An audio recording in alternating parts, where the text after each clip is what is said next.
how much they can use that pushing power to actually affect the enemy jungle against an Ivern, we'll have to wait and see. But I think the amount of early game options the top esports have, just thanks to the virus control. It actually ends up being more wasted time there for Kanavi, and Yike was kind of happy with it. So yeah, little roller coaster of emotions there. Yeah, I thought Kanavi was going to be able to go through and keep up the invade. For sure. Well, we got a bit of a fight down here. Yike, level 3, he's already in the bot lane looking for something. The cleanse comes out from Jackie, but that actually hit Crisp as he's in a bit of trouble, and he doesn't have his flash. Down he will go, first blood. Yike already on the board. Dude, Yikes. And is going to proxy the wave for now. Yeah, another visit towards bottom lane.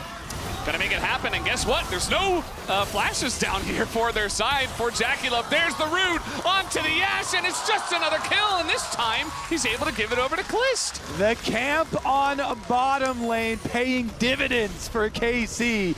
Yes, the solo lanes are getting pushed in, and TES winning both of those, and not really exploding too much, so it's just gonna be, again, the reset. This time, Chris actually hovered bottom side.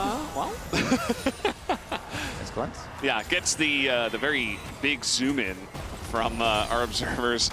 As, yeah, he did, of course, Arcane Shift into the Varus, which made it very easy for the chains to hit. As, yeah, that's going to be a bunch of CC in a Kanavi who just wanted to do his red buff, but he met up with so many members of Karmine Corp, as now he goes down. The big ult, though, is going to hit 2, as one of them does get shielded. He takes down the Leona, and that is about it. It's just the supports and, of course, Kanavi, who did go down there at the end of it all. Yeah, Kanavi making TES just moving entirely away from it, as Kana has gotten the message. He says, okay, abandon ship, I'm already pretty low. And it's stolen, the Scuttle Crab, by Kalist very casually, just like, yeah, what's up, thanks for the free gold, buddy. Dude, he's been getting gold all over the map this game, as we have a little bit of a scuffle on that side, but in the end, it's still going to be bottom tower solo gold for the Corki there, for the local gold, plus their dragon. So feels quite nice there for TS and Kanavi as well. Always loving to dip in for a little bit of counter jungling, but Targa's back on the warpath. Again, the control ward, they saw Targa again on the approach.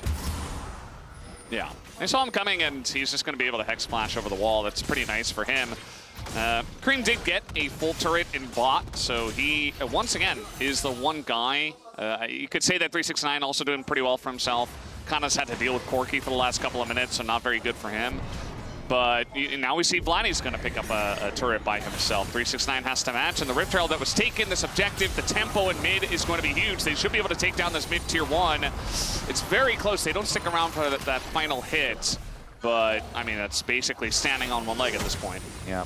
So as we do transition to the mid game with these outer towers starting to get very low and some of them falling down, we really have this magnifying glass on Yike so far this tournament. Last game, he was able to have both good individual plays as well as good team fighting on his Skarner, multiple picks and stuff.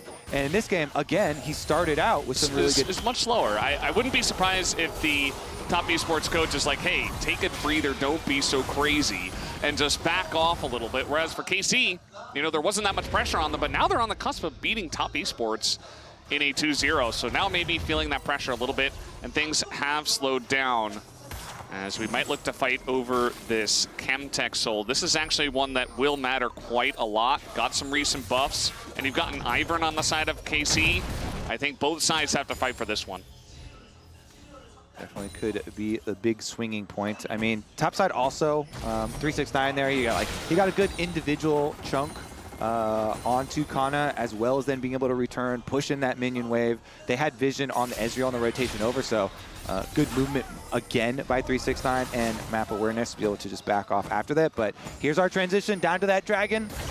We are building up. Again, 369 doing a good job again. Oh, definitely feeling a lot more of that compared to, you know, the poke from the Karthus or the poke from the Corki at this point. Yeah, and the Varus on the other side too, that is Jackie. That is very dangerous, but he's going to dodge it. So it pays off in the end. He does have his cleanse back. But yeah, this is really all just setting up to push TES away from the dragon. Meanwhile, we've got 369. That's a world ender committed to, actually, as Kana looks to get that down. As now the Karthus ultimate coming in. Kana in a bit of trouble. The slow comes in. He has to flash this, but I don't know if he's getting away. Has to dodge the first Q, though, does 369. As, yeah, he gets away with the Mega Cone and kind of just distracts him. You see that top Esports not able to join the Chemtech fight. All right, so KC, they grab their dragon number 2, and Jackie's got to get out of it. So it's Crisp. They're getting so much more off of this. I mean, the Crisp kill, they might get Cream as well. In goes Vladdy, and he's just opening up more space for Kalist as one auto gets it down. He doesn't need to hit his Qs. If he can just auto him there, gets a shield as well from the Ivern, and Kalist is 3-0-2. Oh man, Targa hits the Leona ultimate, and Kalist going forward. He got so much money this game. Ezreal time. Wait, 369. 369 doing a lot of work still. He's surrounded. 369, was he baited? Well, he's not going to be hit by that one. Vladdy might want a little bit more. He's got the shields. Will he get the support? Yes, he will. The Q3 and a shutdown for the Yone in mid lane. KC all over the map now. Another close one here. Let's take a look. Arcane shift forward, but really it's going to be this. The Leona ult from Target. He flashes for the ult. He gets Jackie's cleanse and gets the engage onto Chris. Kalist able to wait. Live, Kana's getting bullied a bit, but is it a bait at the end of it all? Cream, he wants a bit more, but Crisp actually is the one that gets chunked out big time. Kana does as well. He doesn't have his TP. You can see Kalist wants the follow-up, and Crisp isn't able to do anything. Cream can't help him out. It's just a free support for Kalist here on the Ezreal. I mean, it's just such a dream situation to play the Ezreal with the Ivern doing so well as... Okay, wait. Can they poke them off here beforehand? I mean, 15 seconds still left on Crisp. There's no way he's getting back, and 369 is walking. And Kanavi low on mana. Oh, Targamas, he's stuck in the damage from the Otacon, but they have the redemption, the miss on the Yone ultimate, and now they're going to have to pull off of this one. Way too much damage done to Vladdy. Kana again being bullied. And TES, they might want a bit more. Depends on their vision. Vladdy does have TP. They're going to go for this Otacon.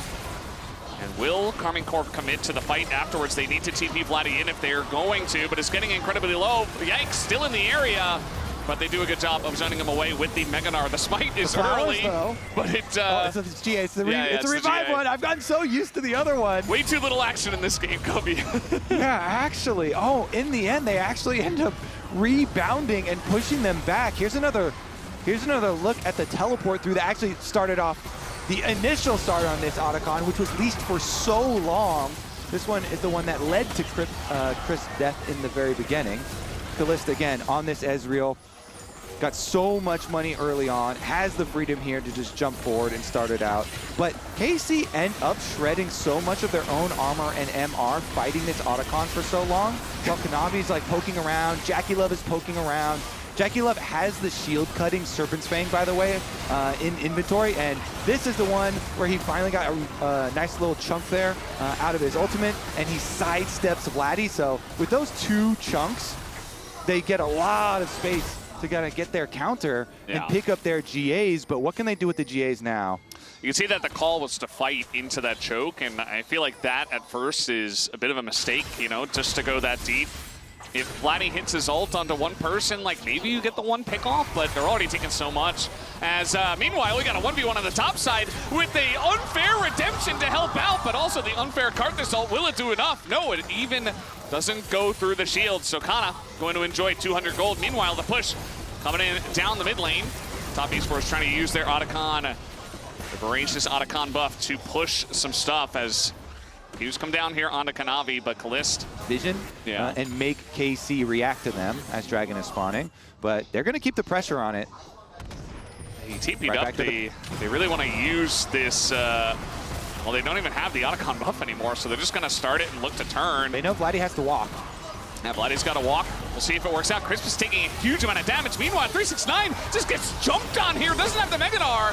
And now they got to pull off of it. Look at this. Maybe a thanks for the leash angle, but no, it's just the team fight going in. The Karthus takes a massive chunk, but Targamas goes down as well. This Aatrox is going man mode, but he's going to be focused as KC.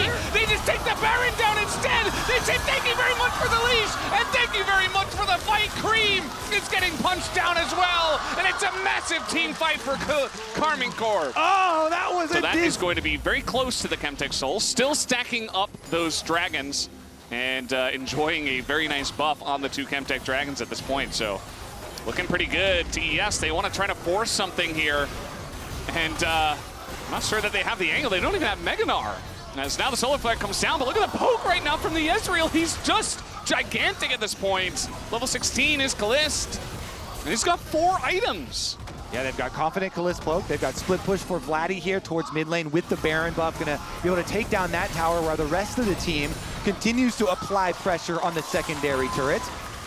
The inhibitor will fall, but TS, like, it's so hard for them because they're getting poked out by this fed Ezreal from all the money he got early on in the game, but then their engages are getting stuffed by KC's Peel and Ivern sustain. Oh, that actually hits though. That is going to hit, but Jaculov has to back away because Kalist is still there. Health. It's just incredible what this Ivern can do in this comp in terms of enabling the carries to do their job. Yeah, he's got 14 stacks on the Medjais for the extra AP. Uh-oh. Yeah, Kanavi doesn't even really get to play the game. Meanwhile, the flank is coming in. A massive Yone ultimate onto 2, and they both disappear immediately. And now Cream is zoned away. Karmine Corp are finally at the tournament as they are looking to take the 2-0 over Top Esports right now. Huge props to Yike for massive turnaround series for him. Huge props to KC. They're gonna get it done. They're gonna get the job done. Kalist, nope, he's got an Ivern. You thought he was dead? Absolutely not. It is a 2-0. It is a dominant 2-0 from Karmine Corp over Top Esports tonight.